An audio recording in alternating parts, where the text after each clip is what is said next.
most important, make them as big as we can. Bigger, the better.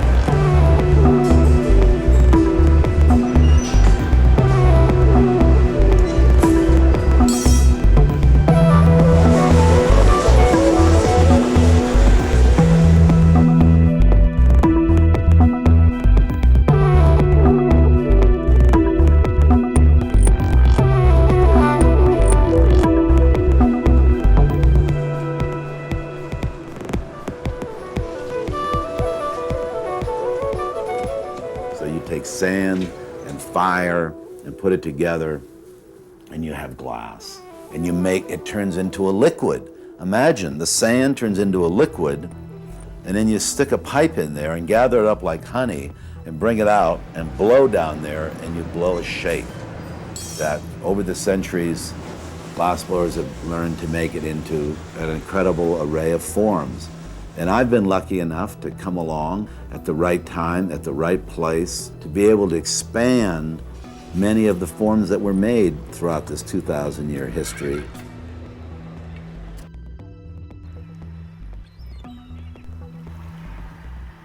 My background comes from middle class, lower middle class. My parents didn't go to school, really. My father came out of the coal mines and became a meat cutter and then a union organizer. My mother was a housewife, and I was close to my brother, who was 6 years older than me, who unfortunately was killed in the Navy Air Force when I was 15 and in sophomore in high school. And then the next year my father died of a heart attack when he was 52, and that left my mother and me.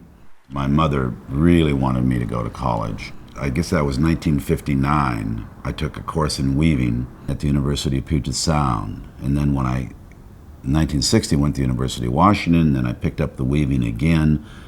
Then in 1962, I started working with glass, fusing bits of glass, making little sculptures, making panels of glass, putting bits of glass in tapestries. I knew that I had something there. I mean, that was the first time that I really sensed that I'd created something that was unique. You know, I think an artist knows often when they hit on something.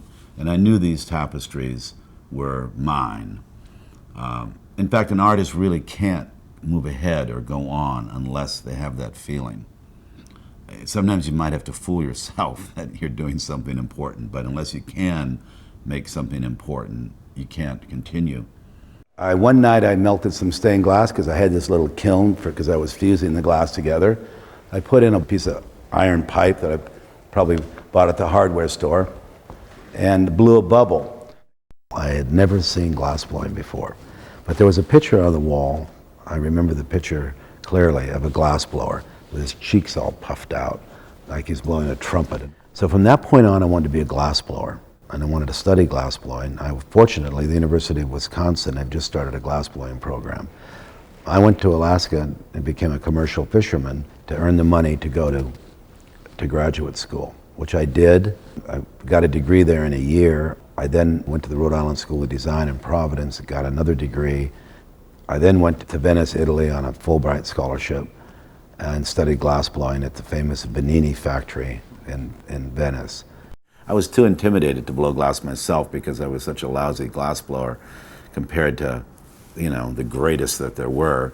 But I watched and I learned and I saw the team in action. And by the time I went home, I started using all this information. Oh, like this is a glass blower. I don't know how well you can see it. It's abstract glass blower.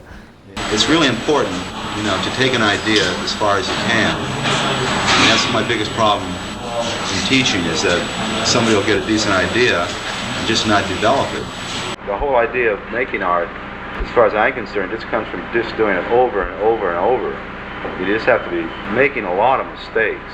And finally, you've just done so many thousands of pieces that it becomes sort of natural. But you got to go through 5 or 10 years of making mistakes all the time before you can develop that. So you travel, you hear things, you see things, you know. I think ideas come a great deal from being alone.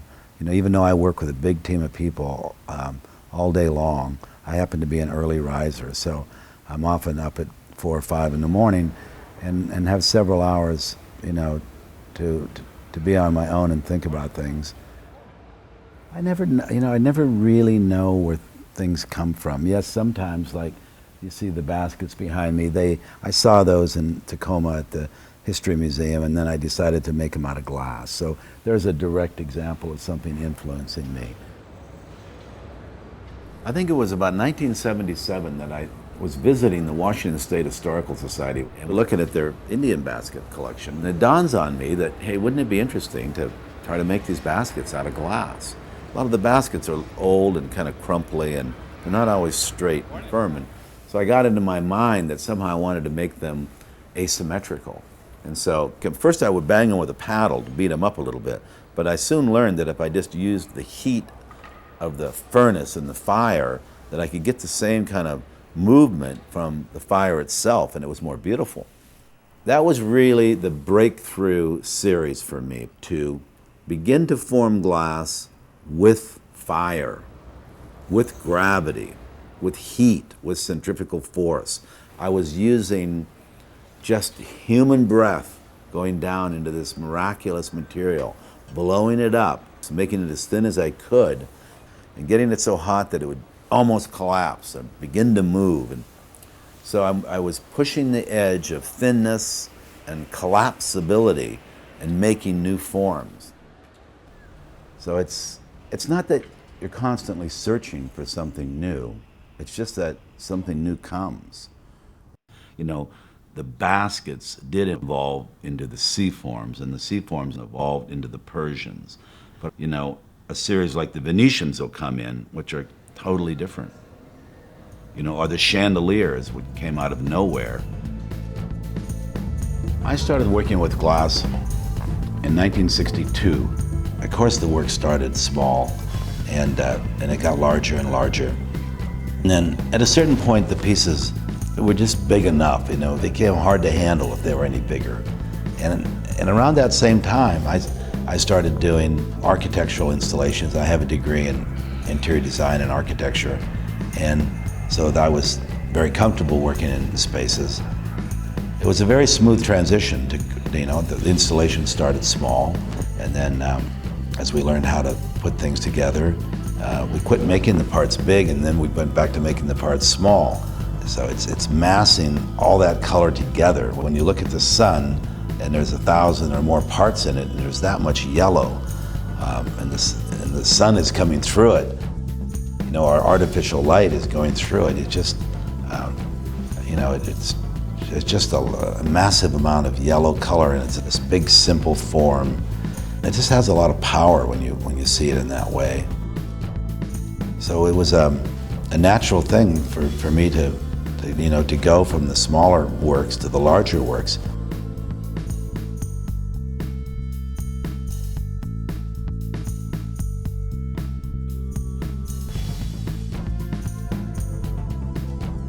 I woke up one morning and said that I wanted to hang chandeliers over the canals of Venice. And then from that came the concept of working in different countries, making the chandeliers and taking them to Venice. The first country was Finland, the second was Ireland, the third was Mexico. It gave me an opportunity to build the chandeliers or make installations, and then right outside there were woods or rivers to work in. And I'd always worked outside to some degree, but since 1995, it's become a more important part of my work.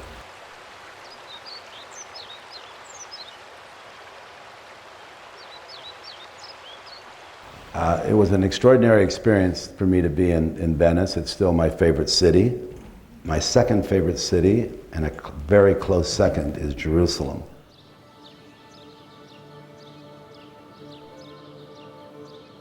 So in the Citadel, I really wanted to take glass to its glorious height. You know, really make something special where the glass really spoke to the audience. I was overwhelmed, really. Could I really take on the Citadel? Could I really put pieces in that could hold their own in this extraordinary structure? Pieces got bigger, pieces got taller, pieces got wider. The next thing you knew, it was 14 installations that went as high as 46 feet high. It's amazing.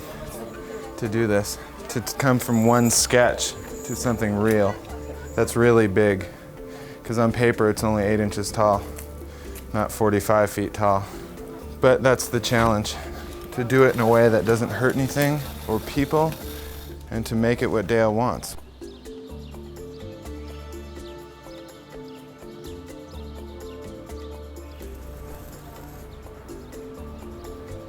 You know, whatever happened in the Citadel, whatever we did, people wanted to see it. They came out to see it, and they came back to see it. They saw the light, they saw the color. And I think this exhibition probably proved it to me, how much art is needed in people's lives.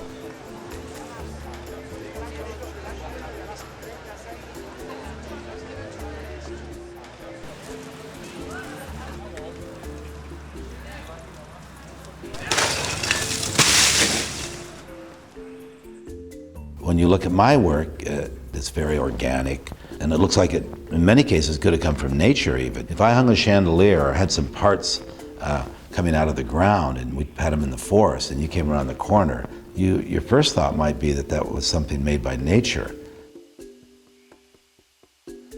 The Garfield Park Conservatory project in Chicago is in one of the largest greenhouses in the world, and what I've done is taken about 50 installations, some of them small, some of them large, and put into this incredible greenhouse, one of the most beautiful greenhouses in the world, and built around 1910, with all the most of the original plants that were. So there's the palm house is 100 feet high, and so my work, it's the first time I've worked in nature a lot, but this was the first time I've worked in art, nature in under glass.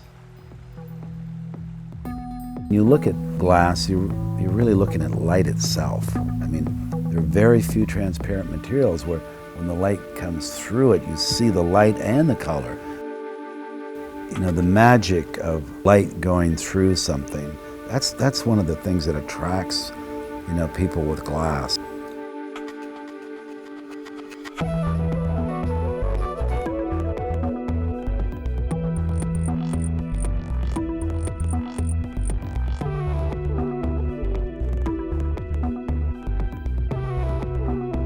I work with a big team, a creative team.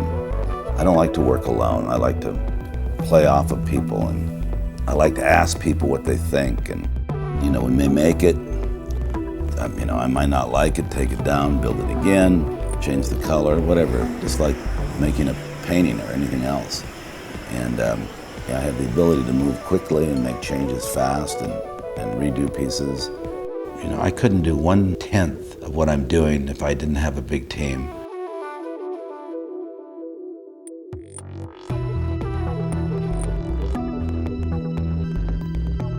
I can tell you from experience that people walk away with different things. What I hope is that it gives people a lot of joy or a lot of making them think about things they haven't thought about before.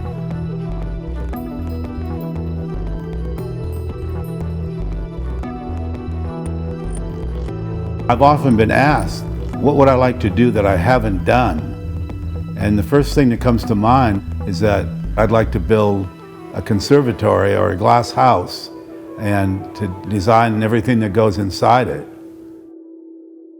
In 2012, we built the largest project that I've ever worked on. It's at the base of the Space Needle. It consists of an exhibition hall with 8 galleries.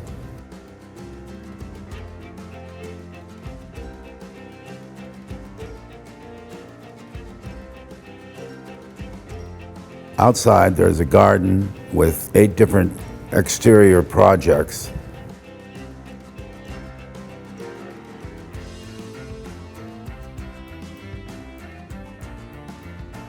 I've done 11 garden exhibitions in the last 10 years in beautiful conservatories and arboretums. And we've been able to experiment with every show about different kinds of installations I could do. And this is a culmination of all the best pieces that we've done over the years.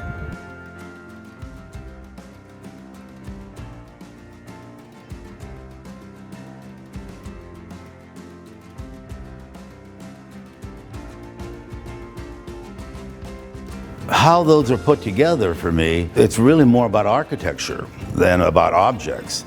The thrill of having this sculpture sort of overtake you in a way so that you're immersed in that type of work. That's what I like to do.